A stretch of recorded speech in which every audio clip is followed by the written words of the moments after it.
Great. Thank you all for being here. My name is Tom Higgins, and this is Time Travel with Tom. I love to ask questions and get to know the story behind the person, and that was how this program first came to be, and I was excited to present it to the Senior Center, and they thought it would be a great way to celebrate the 60th anniversary. And so that's why we're here. And I wonder, as a question, is anyone else in here nervous right now? Just Gary and I. Let me just, by way of introduction, our today's guest said these words to me. You may be very sorry you want to interview me. Yes. And I have to say, after getting to know her and meeting her, I am nervous. Should be. So please welcome me in joining Jean Dunn.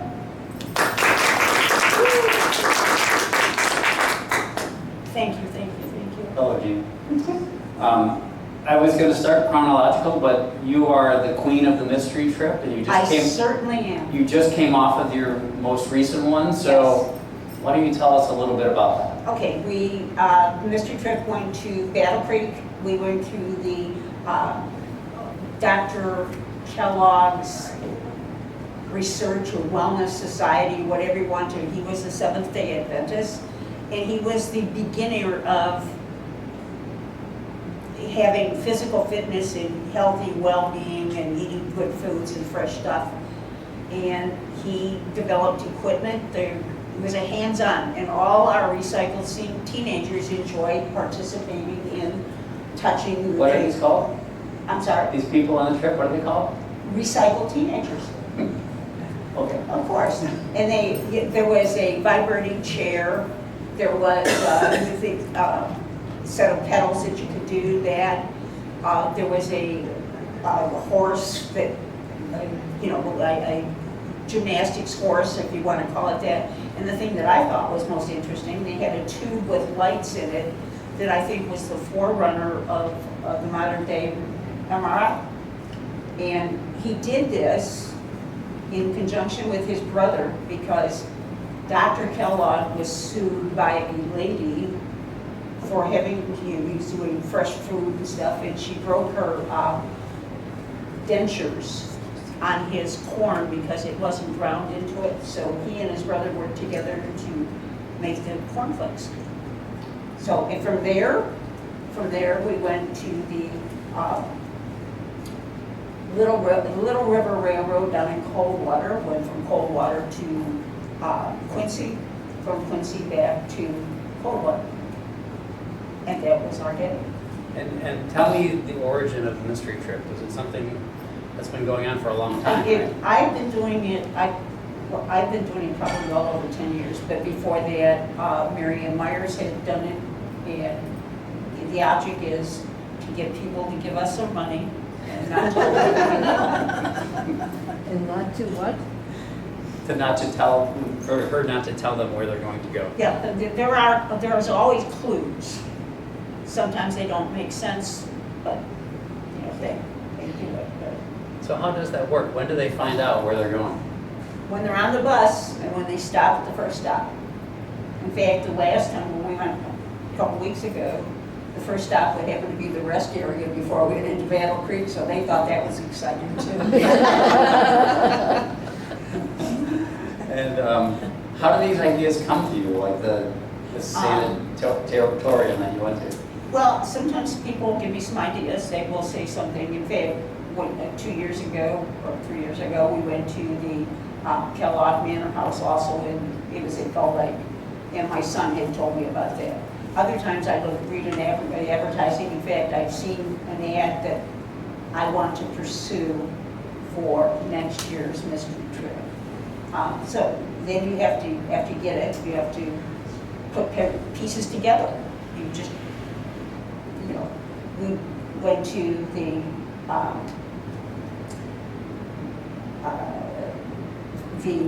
Federal Reserve of Chicago, the Detroit Federal Reserve, and we've been at the Leader Dog for the Blind. So we had dogs in both places.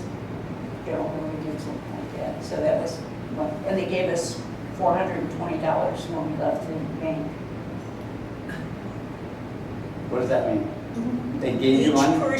Each person that went on the trip got $420. There's a punchline here. Yes, it was a plastic bag with shredded metal. So you had to put it back together to get the Yes, 420. which would take a little time. But, you know, some of our jigsaw people could probably do it. So, who knows, when you get on the bus, who knows where you're going? Besides, I assume the bus driver and you? Right. Jennifer requires that we send her a copy of where we're going. She doesn't want to try and retrieve us. Yeah, and the second escort, there's usually 2 escorts on a trip, and they will, both escorts know. The bus driver knows where he's supposed to go, because I send him a thing, and I have already figured out how much time it's going to take us to get there. And this is an annual trip. Yes. People have asked if we have more than one a year, and it would lose its ingenuity. Yeah. Okay. So thank you for talking about that, because I knew that was top of mind. When are you signing up for the next one? When can I do it? Because it sells out fast, right? As soon as I get it together, it'll be in the book. Sounds good. Okay, let's talk about you. Okay. You are a first-generation American. Yes. Tell us about your mom and dad. They were born in 2 different countries, I believe. All right. My dad came here with his family in 1925 on the ship the Murloc. Went into Quebec. Then we actually went into Montreal. Took a train from Montreal and went to my great aunt's in Duluth, Minnesota, and spent the first year there. Thought it was a little nippy, so then they moved to Detroit. My mother is Canadian. She was born in Hollywood. So, but her mother, my maternal grandmother was Scottish, my grandfather was Canadian. So I always say I'm 3/4 Scotch and the other's Canadian Club. I was hoping you'd say that. It's such a great line. Well, we try, you know. Yeah. Okay, so tell me a little bit about your parents. I believe your dad was a custodian, your mom was a... My mom was a bookkeeper, my dad was a custodian, my dad was a journeyman painter, worked for Packard's until Packard's decided that they no longer wanted to make cars and went belly out. This was less than a year after we bought a brand new house. So, in Garden City. My mom went back to work because we needed money, it's called. And then my dad became a custodian in Garden City school system. So you had one other sibling. I had a younger brother who was an only child with an older sister. He was, you know, he was very self-indulgent. I used to say my dad was bicultural. He was born in Scotland, where the male was the head of the family, and whatever he said, and the oldest male child got all of the good stuff. I was a girl. I was the first one, so my younger brother, is the only child. You know, got it all. And he passed away. Yes, he passed This away year. in March of this year. Okay. So you grew up in Detroit and then moved to Garden City? Yes. And then, what was your childhood like? Is your memory of Detroit, or is your memory of Garden City? What's kind of It's a strongest for you? combination. The year that we moved from Detroit to Garden City, which was 1955, there was a large influx of kids, and they were building schools right after one another. Garden City is probably 6 square miles. They had only one junior high. It was a 6th grader.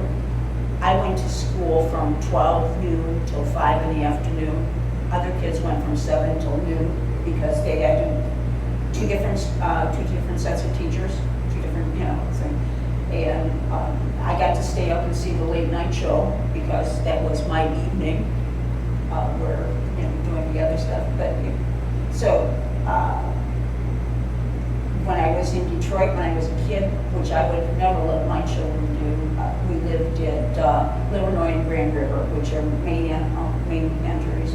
But down at Grand River and Fullerton was a shopping center with a Sears and a Federal's and a Woolworths and a Kresge. And at age 8 or 9, I was walking down there and doing shopping, but I wouldn't let my kids at that age do that kind of stuff. So you were a city girl. Yes, but I've been countrified. I can shovel manure with the best of them.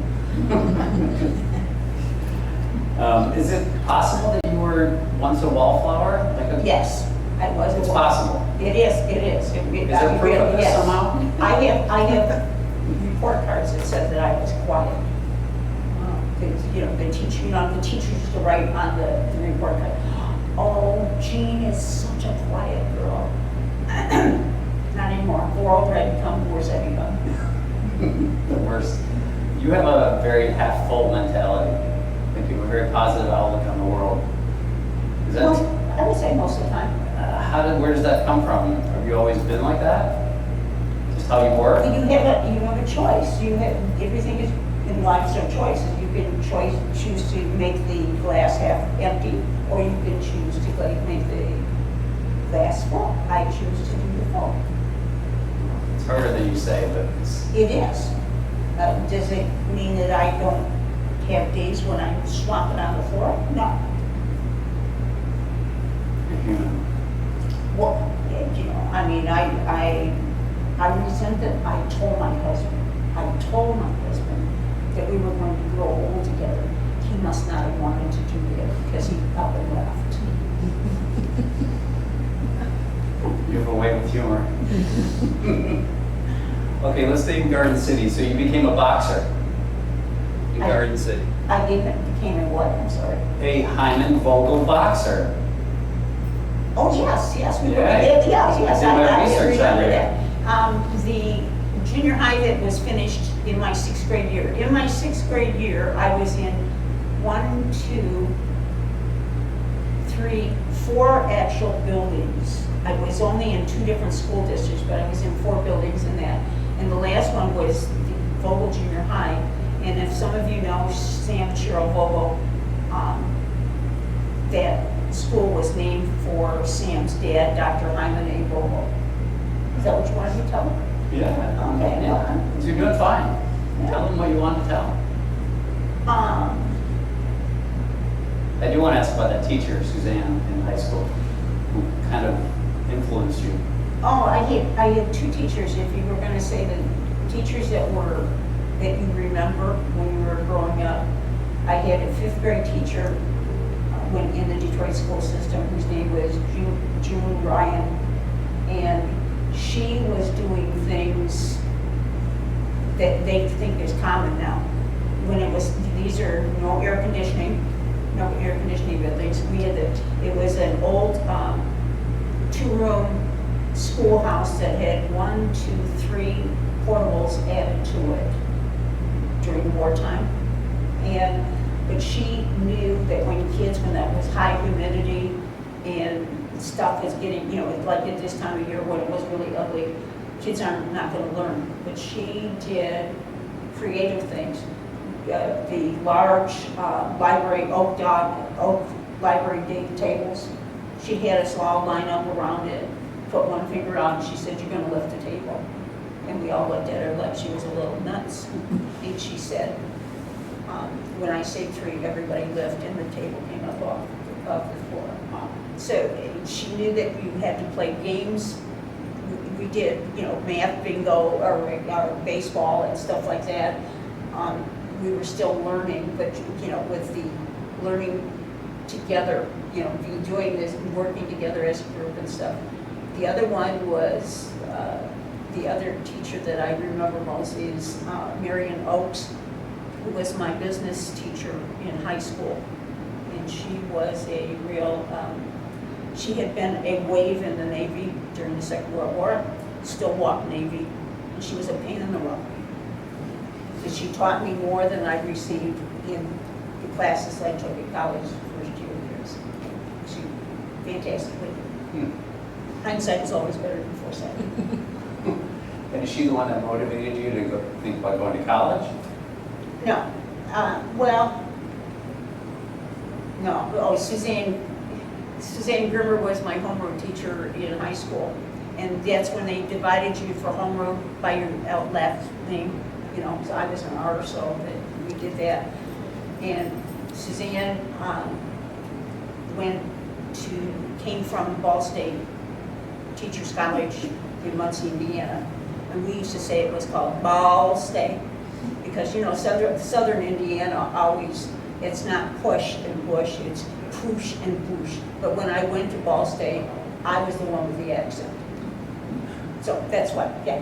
You spell that B-A-W-L. B-A-W-L. Yeah, Ball, yes, yes. And so was your goal to be a teacher? I feel like that was something that you were...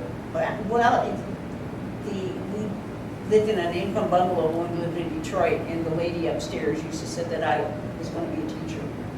She said, you're always doing that. I don't remember doing that, but she specifically said that several times. And I guess that's what I must have been wanting to do, because I took a combination of, business ed and college classes when I was in high school. And mentioned to my folks that I'd like to go to school, and they worked it out so that I could go the first year. So was that very uncommon that people your age, women your age, went to college, went away to school? Not in my family. I was the first one. That's what I thought. Okay. Yeah, I was the first one on both sides. And I was the oldest grandchild on my mother's side. I was the third oldest grandchild on my dad's side. And neither of my two cousins went to college at that point. Okay, so you were kind of a trailblazer. So, yes, I was a trailblazer.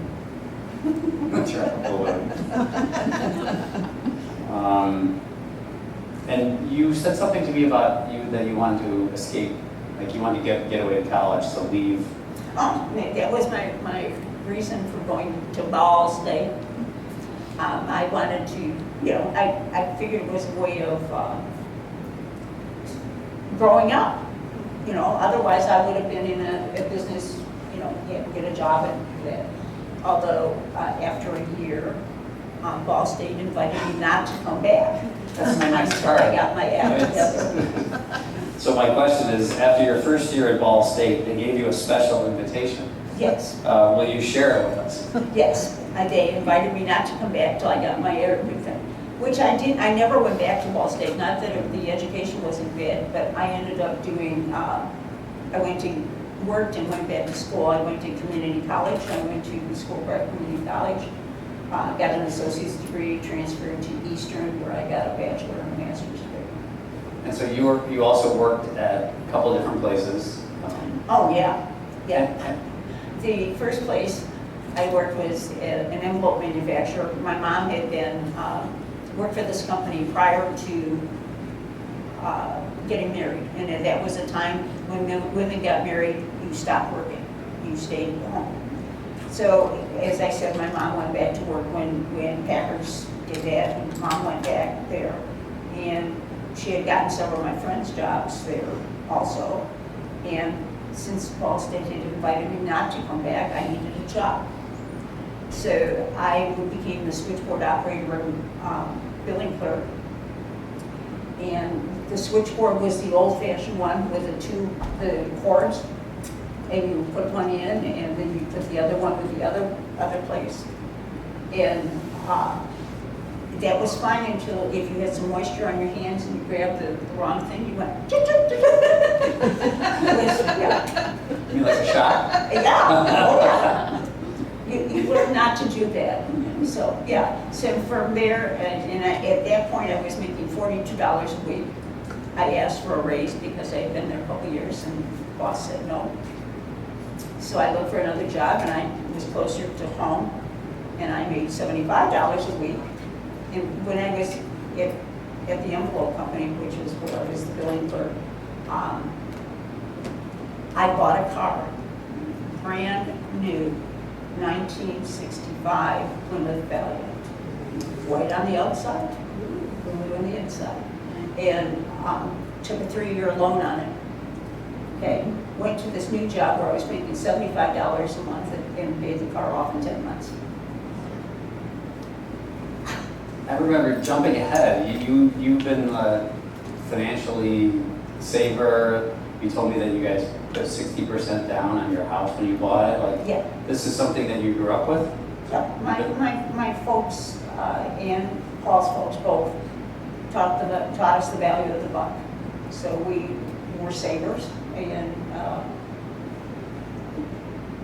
he and I were more investors than both sets of parents.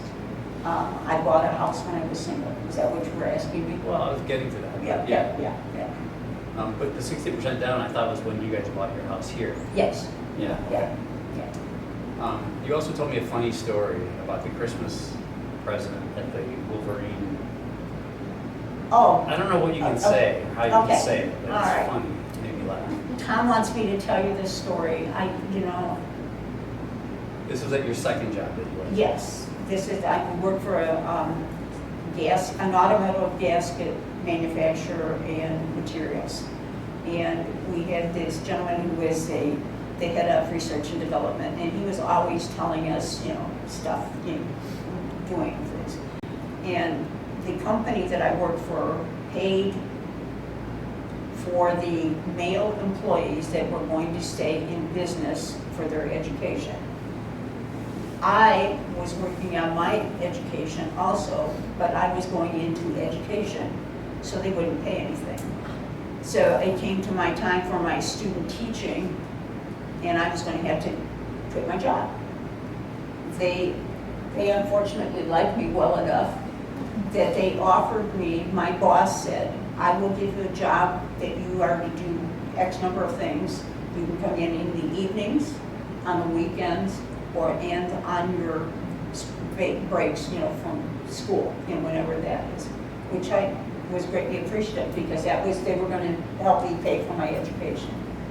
So as I said, I was at Christmas, I was just in before that, and Art always said something to us. So he says to me, he said, Jean, he said, do you know what my kids are getting me for Christmas? And I said, of course, no, Art, what are they getting? He said, I don't have any hair on my chest. Okay, so the kids are going to get me a hair chest piece. Okay, all right. I'm now gone. I'm coming back for spring break. And if you walk into this office, the salesmen, and salesmen are salesmen, they always want to tell you something, they have a story to tell or whatever. And they're all sitting in there quietly, and Art's walking towards me, and I walk to him. And out of my mouth came the words, hi, Art, how's your hairy dicky? It was very reasonable. You know that piece is called it. At which point, I could still blush. I turned around and went back to my desk. That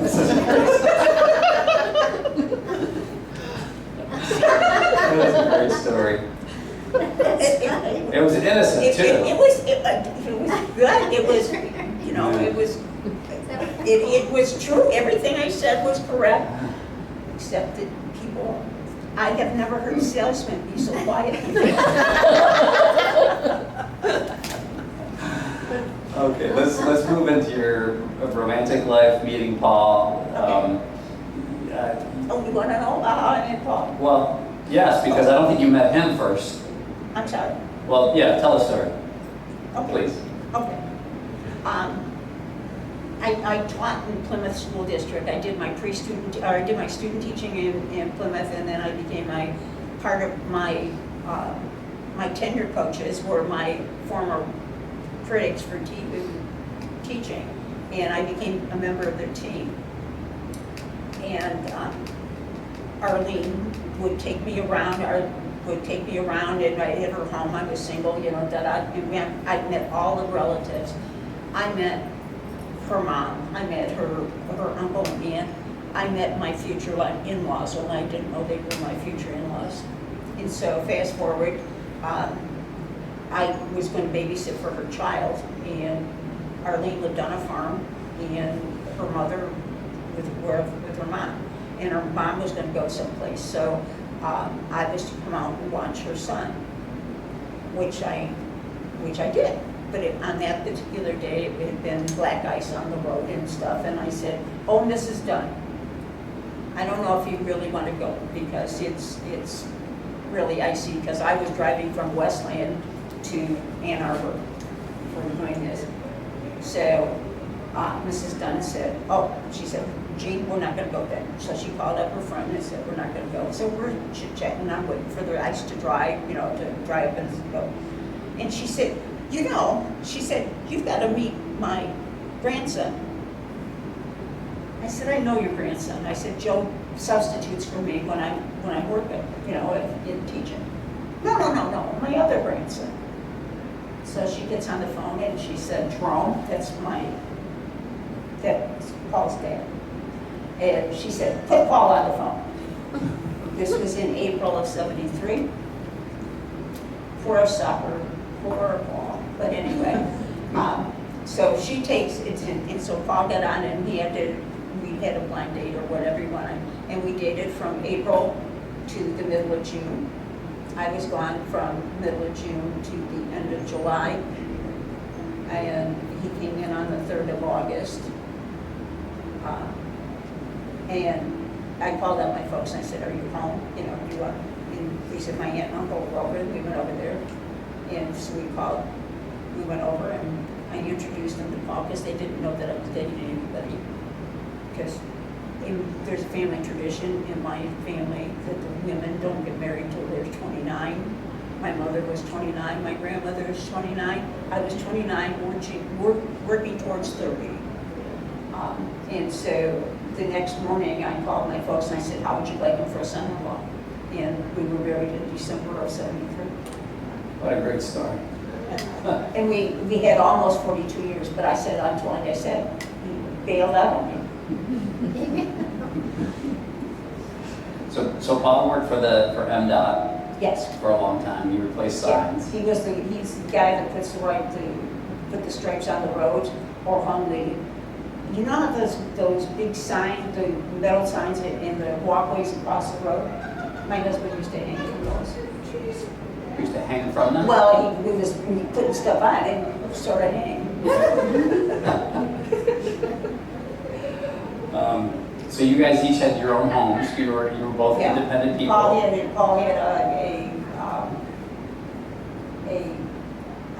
a cottage with lake access to Portage Lake. I bought a house in Westland because I was teaching in Plymouth, and we do that. So I say that we mated them, and we got the one that we have now. You mated the houses. Sure. Don't you have a mate? And you guys moved into your house here in Chelsea on April Fool's Day Yes. of 1978. Yes. And there's a story that I don't know Oh, about yeah, this. we moved ourselves. My husband had a pickup truck, my father-in-law had a pickup truck.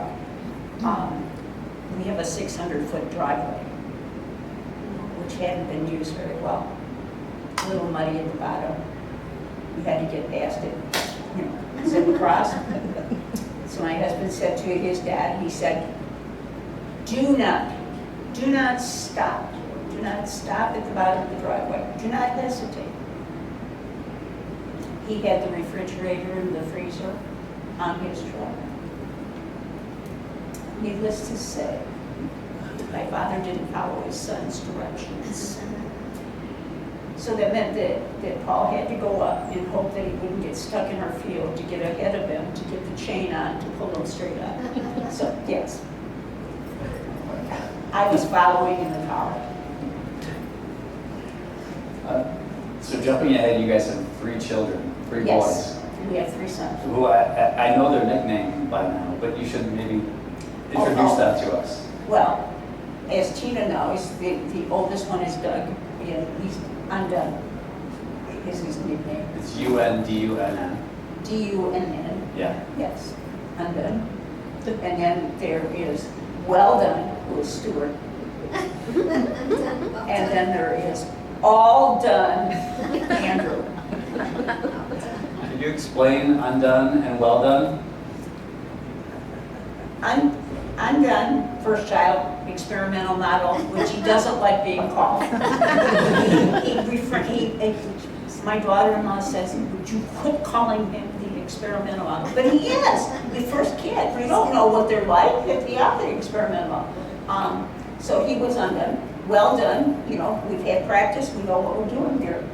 Well done. And then all done means? All done. So tell me about these three boys. They live in Michigan. All three live in the Michigan. Closest one is Swartz Creek. He's my DNR person. Then Well Done, it works for Zoetis Corporation in the Kalamazoo Battle Creek area, which is vet meds. And number three is who is, and his mother was so excited when he told us that he was going to be majoring in political science and history.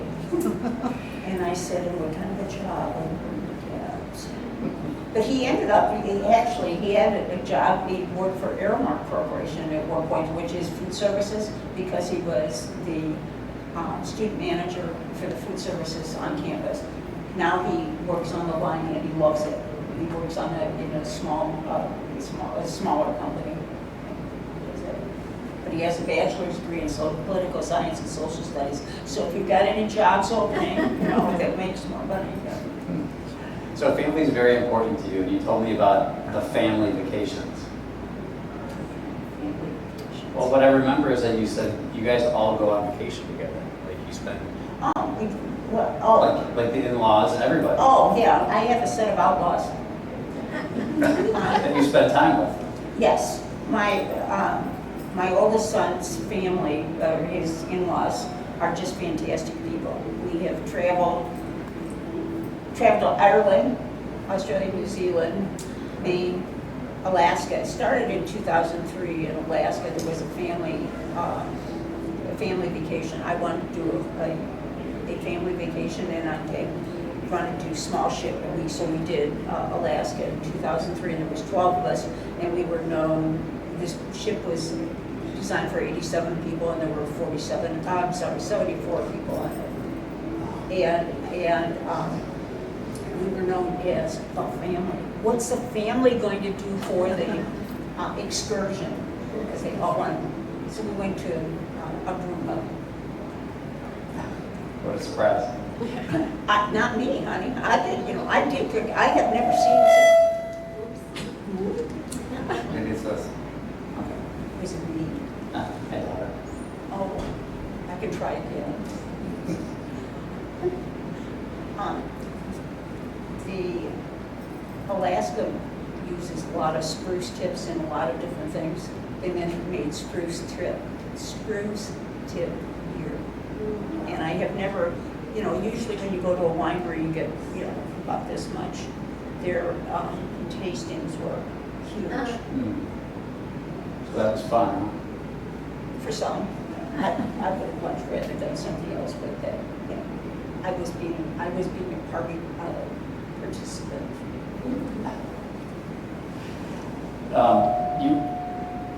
I'm not sure this is echoing like this, but so you were married for 42 years to Paul. Yes, not quite 42, but yeah.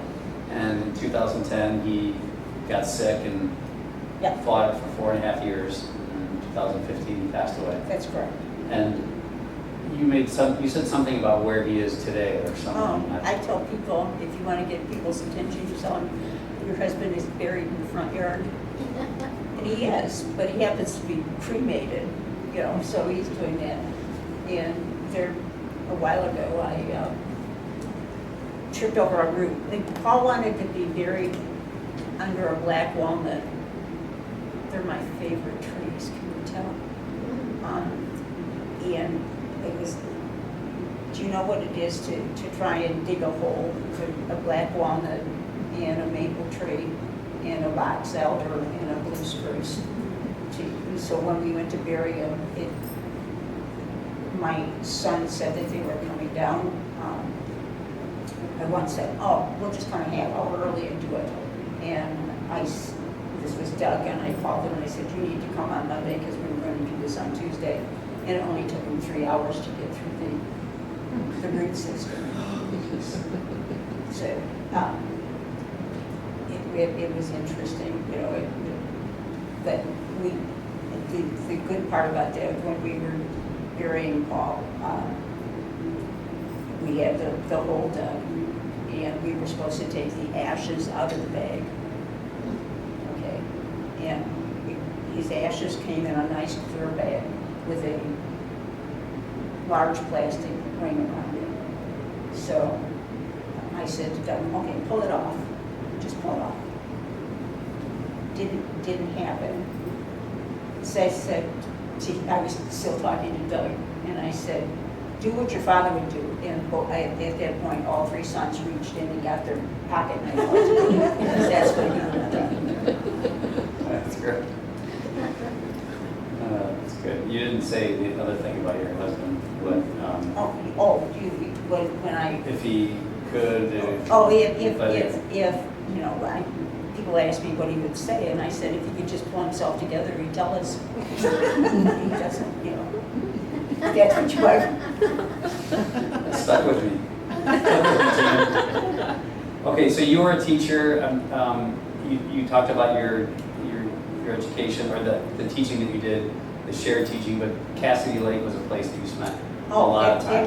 That was a fun experience. Cassidy Lake it started out being one of 3 camps for, usually it was young offenders to get there, you know, and anybody could get there if they could do the physics on it, but the physical part of it. It ended up being it was the last camp there, and I was an at-will employee of the Chelsea School District, and I taught GED. At Cassidy Lake, we had the highest rate of GED graduates in the entire state of Michigan. Nothing in corrections and stuff like that.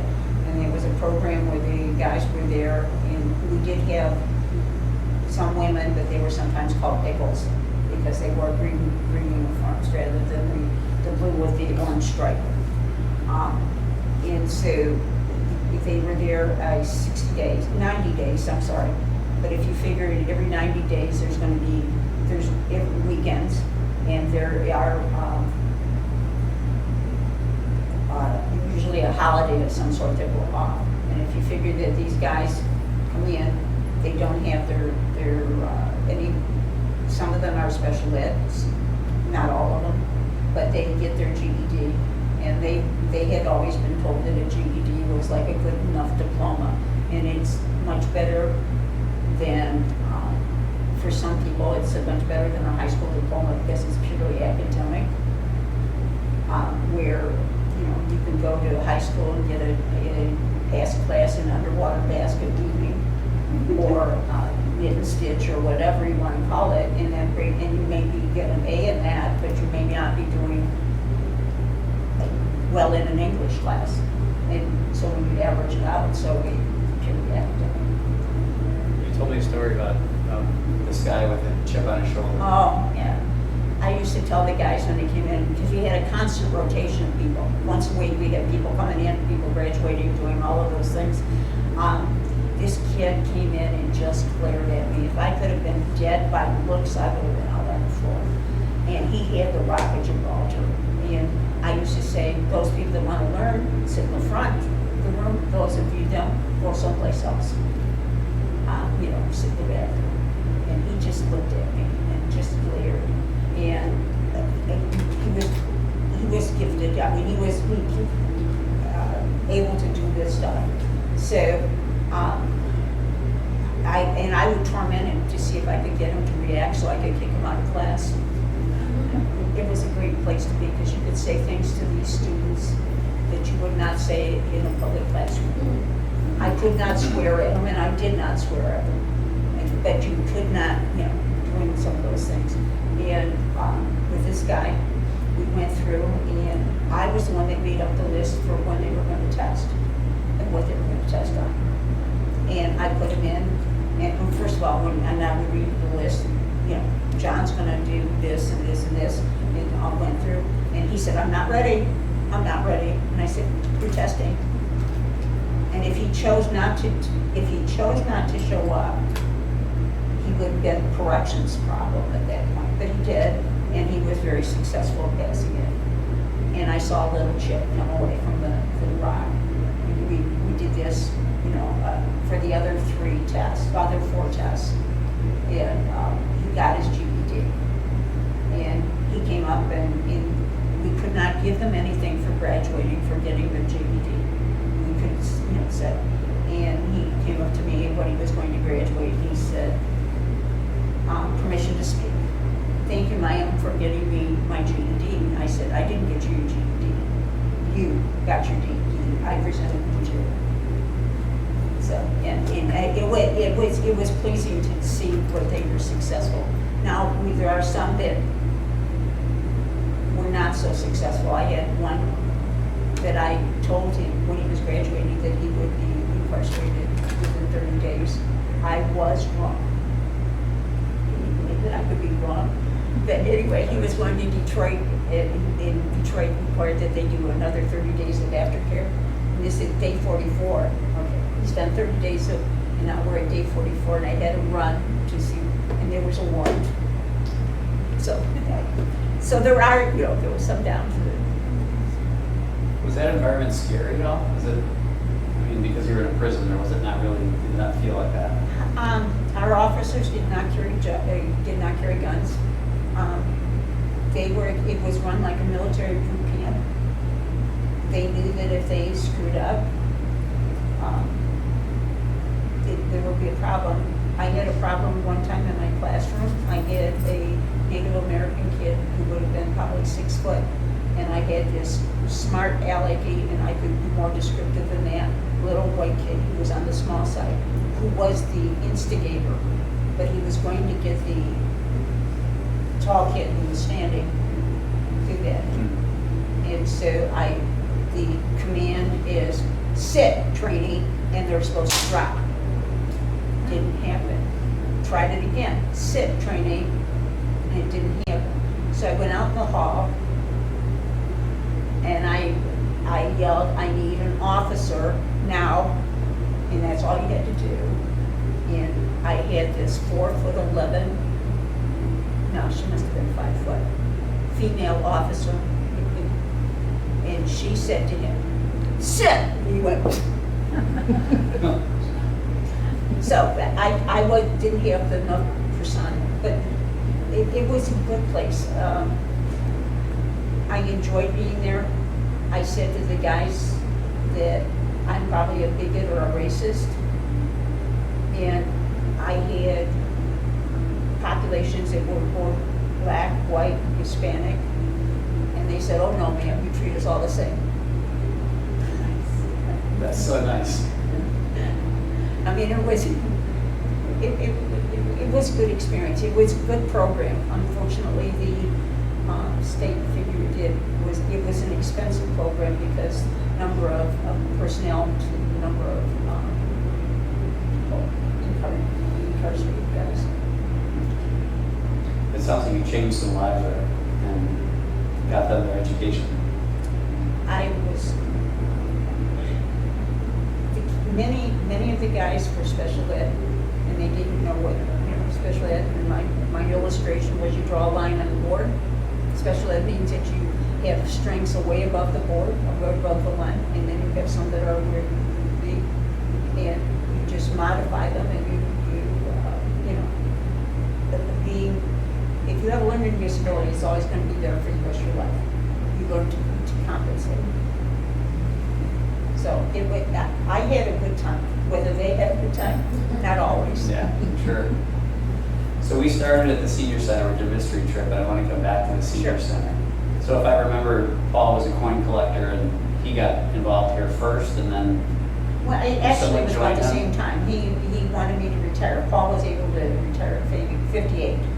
So we waited till I was 60, and then we came and joined, and he collected coins with his 3 other cronies. He wanted to do stamps, but I wish somebody had done his stamps. Wait, what? Paul was a stamp collector. When Paul died, I had 7 banker boxes of stamp stuff. And when I took it to the stamp dealer, I got $20. Might have been worth more than that. Yeah, I know that one stamp that I paid for was at 40. Jeez. So you worked the front desk, Paul did the coin collecting and other things Yep, like that? and we went on lots of trips, yes. And so what would you say is, what did you get the most out of your involvement in the senior center? You're a consistent person here. I enjoy the travel, I enjoy figuring the travel, and I enjoy meeting the people. I enjoy being at the front desk and saying, "Hi Tina, how are you? Hi Alice, you know, Sandra, you want me to go around the room?" My first time that I saw you at the front desk, I was going in to see John. Yes, and I And you go, stopped. whoa, whoa, whoa. Yeah, I did. We have a because- protocol for this. Yes. Something like that. Yes. Well, we're the first on the line, therefore, there are certain things that we have to do. We were told that we weren't to let anybody go back unless they were announced, which you probably knew that you were being announced because you were going to see John, but I didn't know that. You know, so, yeah. I don't think John knew it either, actually, so that's okay. Well, I'm just trying to find yeah, we got to keep it a secret, yes. Jean, what questions did I not ask you today? Something that you want to tell us about you that maybe we haven't covered? I don't know, maybe they all had questions. I'm going to get to them next, Okay, but I don't I want to know. give you a chance. Yeah. Does anybody have a question for Jean? Tina? What's your favorite trip for all these years that you've taken, one that brings you the most joy when you look back? Through the senior center? Yes, specifically.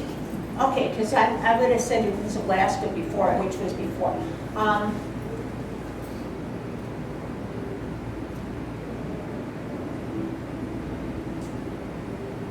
I think it was the mystery trip that I didn't do, where we watched the dogs that trained for drug sniffing, and we ate out of the dog bowls for our salad and had. What? Yeah, it was in northern Ohio. We had gone to see the different types of stained glass windows and how they're leaded in or they're put in, and which was very interesting. But watching the dogs and the dog sniffing and having the person who owned the business tell us about this, and then as I said, we had lunch there, and it was served in dog bowls, and the dessert was a dog bone cake. So That's excellent. Yes. Yes, in the newsletter that published your interview, the Senior Center newsletter, it mentioned some foods that you ate as a child, that Oh. things that your dad liked and. Oh, my and- dad liked pudding. It was a dumpling. It's a dumpling. My dad was not into cakes and pies. This is back to, and it was made with flour and suet and raisins and currants. And then you take a boiling rag. You know, you have a dish in the bottom of a boiling pot of water. You put your piece of material, you stir up your ingredients, you flour your boiling rag, you know, that's now set out, so that when you pull it up and you're going to cook it, it's going to be tight. And you're going to tie it off and set it on a plate inside this boiling water to it. Does it, and you can either have it as some people use rum pudding or rum sauce or lemon sauce with it. Well, you gotta remember, you gotta know that these Scots were not real innovative. Their meals were, seasonings were black, pepper and salt and onions. I mean, that was it. You know, my mother didn't know how to make spaghetti when I was a kid. Which part? The sauce, whatever, you know, I mean, she didn't know that. She asked a person, our friend, and she said, oh, we just use ketchup. You know, for those things. And it wasn't she doing it. And when my mom and my dad got married, she took my grandmother would, my father's mother would say, you just do 3 handfuls of this or 3 handfuls of that in order to make something. And my mom, being the new bride and wanting to suck up to her mother-in-law, went over and took a piece of wax paper and had my grandmother do the 2 handfuls, because my hand and your hand are 2 different sizes, to figure out what it was, you know, to figure out what measurements were. To that question, I read something about fly cemetery. Oh, we have fly cemetery, yes. Yeah. It takes us several years to catch enough flies. It's a flat, it's basically a raisin pie. It's basically currants and raisins, and it's about this. You put it in a cookie sheet, and do it, and roll out the dough, put the filling in, put it over the top, and take some milk and spread it over, and put some granulated sugar on top, and then you cut it in. It has to be cut in squares. I've never seen it cut anything other than in squares. I don't know if there's a reason for it or not, but yeah. It's quite a name. Anything else? Gary? Gene, what's the biggest change that you've seen in the senior center since you started there? Expansion, the number of participants, the number of programs, and the number of the actual physical presence, and Tina will tell you about that, or has told you about that. We started out with 2 rooms, and I remember every time a hearing, when they did let me be on the board for a while. That was sort of scary, but anyway, every time they renew the contract, they've expanded the number of rooms that we have had. Am I correct, sir? Yes, ma'am. Yeah, and you guys think good. Anything else? Yes, Charlotte? I'm so interested in all your mystery trips. I want you to just talk about all the different mystery trips that you've done over the years, where they were. Oh, we talked Can I- about, Can I give you? You mentioned some already. Yeah, there's a couple that I heard about, just that I was Yeah. going to ask you about. An alligator rescue in okay, Michigan. we and- went, okay, this is Athens, Michigan, south of Battle Creek. We went to the alligator sanctuary. And you know, that's where the longer the alligator, the more they pay. They pay to the guide to take them. You know, if you have only a 1-foot alligator, then you're only going to pay, $1 or whatever. But if you have a 3-foot or a 10-foot, you pay more. So it was that we've done that. I took them to a fertilizer plant. I didn't tell them we were going to a fertilizer plant, but everybody wanted to go back. Well, no, I shouldn't say that, because it was a research area. They grew an apple orchard. Comparable regular orchard is around 30 acres. This was 1 acre. Trees were 6 foot. Branches were 18 inches. Fruit weighed 1 pound per fruit. What else? What else? One of your friends told me a story about the Federal Reserve and the dogs that were there. Yeah, yeah. Came on the bus and. Oh, yeah, because we had gone to the Lead Dog for the Blind, and we could pet the dogs there. And when we went to the Federal Reserve, they open up a big garage. We drive the bus in, the door comes down, we stay seated. They go along with their little mirrors to see it. They bring a dog on, and we say, "Can we pet the dog?" And the young lady, the handler, said, no, you will when she gets through working. And she went all the way down, checked us all the way out, came up to the back, and she said, now I'll send her down and you can pet her all you want. That sounds so fun. Yeah. Like the dog knew they were working and then they were playing. Yeah, they can tell by the difference in hair and stuff, yeah. Charlotte, is there another place you were thinking of, or you just No, wanted to I hear just, more? I love all the ideas? different things I've Yeah. heard over the years, a bunch Well, of we them. went to the bratwurst capital of Ohio. It's Bucyrus. And there we did, okay, you guys all know that Zender's does apple butter, right? And you would think it would come with Michigan apples, right? No, they make it in Bucyrus, Ohio. So we went there and we watched the boat being made and watched installation and stuff. The key or whatever, my take on mystery trips is you try and make them inexpensive with some educational things on it. I had one participant a number of years ago that complained that I took people out and showed them all these, farm type stuff, and she said, they're city folk, they don't want to know about farm stuff. And she was a retired farmer. So, You're probably wrong. yeah, they keep asking me, the fertilizer company had this wonderful display of agriculture. And then, as I said, they took us out onto the research area and stuff. It was interesting. I'd go back. I think I could see something different than, And I at that time on that one, I took them to the bug house at MSU. Live bugs? Or just like They looked a little pin to me.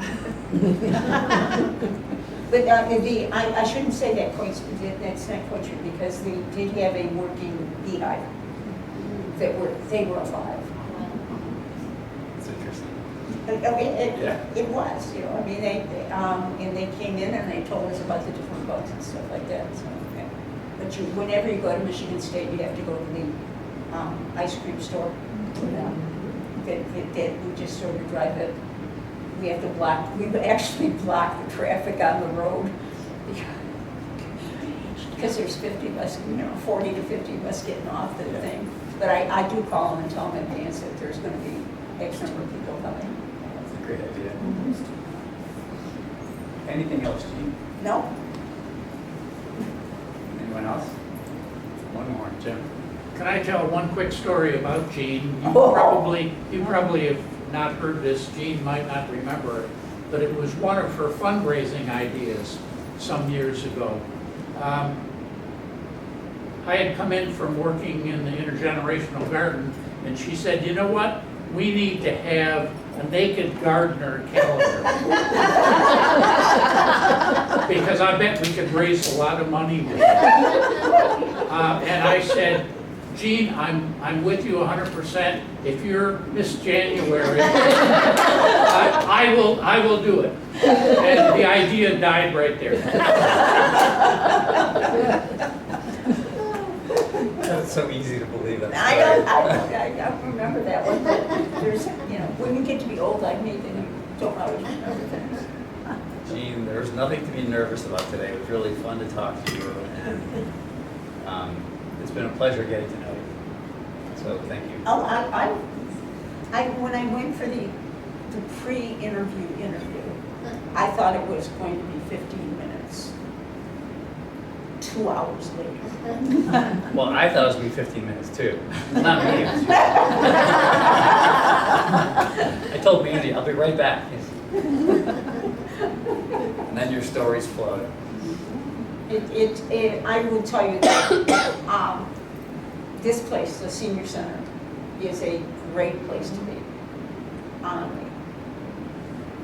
Whether you lose your spouse while you are here, or you have lost a spouse before you come, it's a great place to be. And you have to take a chance, We have people that say, I don't want to go on a trip because I don't know anybody. You say, come on a trip. By the time you get through, you will know something. Sure.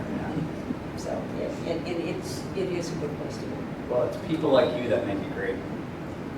Yes. Yeah.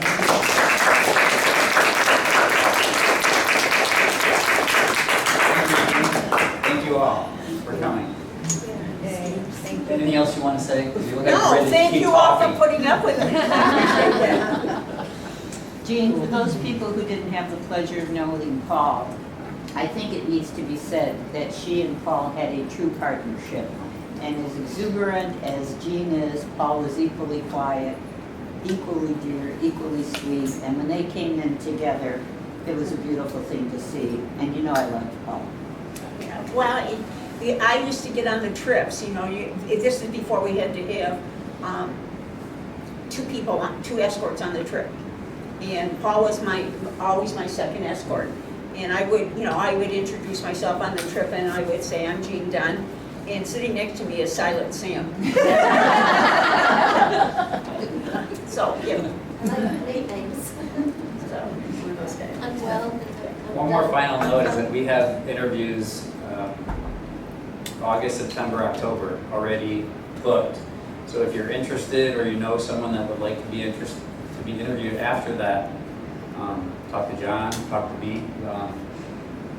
Love to continue. He's booking you into next year. Just attend the mystery trip. Yeah. Just in time for the mystery trip. Thank you very much, Gene. Yes. You did well.